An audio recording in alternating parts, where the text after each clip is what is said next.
Question 11. The diagram shows triangle P drawn on a centimeter grid. So that means every single one of these lines is a centimeter long. Part A, work out the area of triangle P. Well, P is a triangle with a width of 4 and a height of 3. Therefore, to find its area out, the area of a triangle is half of the base times height, which in this case is half of 4 times 3, and half of 4 times 3 ends up being 6. So 6 centimeters squared for the area of that triangle. Next part, triangle E is an enlargement of triangle P with center 0 and scale factor 2. On the grid, draw triangle E. So the origin here is our center of enlargement. Our 3 corners of our triangle, I'm going to highlight here in red, blue and orange. And we are redrawing this triangle, except it's all going to be twice as big as it was before. So from your center of enlargement, if you count how far along and up your corners are of your shape, we need to make these distances all twice as big as they were before. So that 1 and 1 that you got there that I showed in order to get from the center of enlargement to the top left corner, that's going to have to go twice as far along and twice as far up, making our new point, or the corner of our new shape, there. In terms of the orange shape, if I count 3 squares along and 1 up, and I double them, I'll end up with 6 squares along and 2 up, which means that my new corner will go here. And lastly, the blue dot is 2 below the center of enlargement, which means my new corner has to go 4 below the center of enlargement, which gives me this.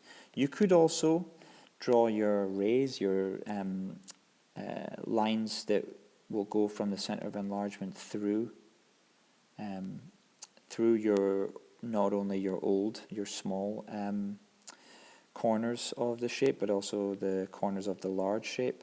So the lines I've drawn there, hopefully you can see they go through all of the corners that I've already plotted.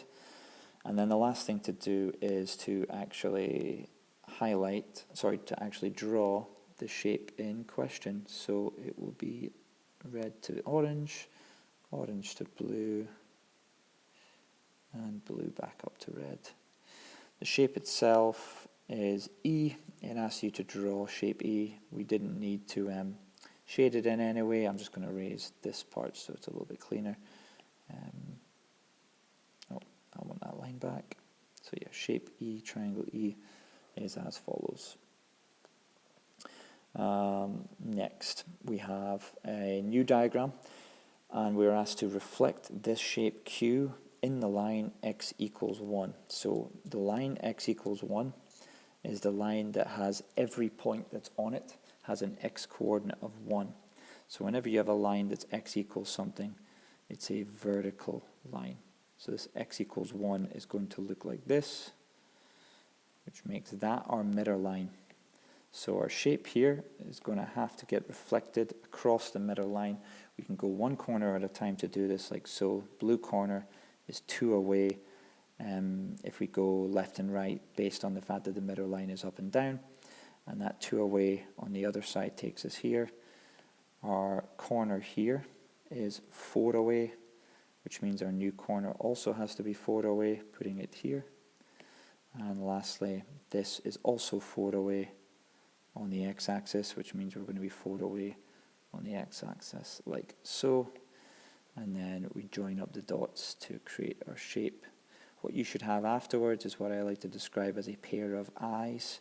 If you were to shade this in, like I'm about to do just now, it should look like a pair of eyes. If it doesn't look like a pair of eyes, if it's sort of squint in some way, or not symmetrical, you'll kind of have a gut feeling with this. But imagining that this is the nose, that's the left eye, that's the right eye in terms of you looking at it, I'm very happy with that. We are done.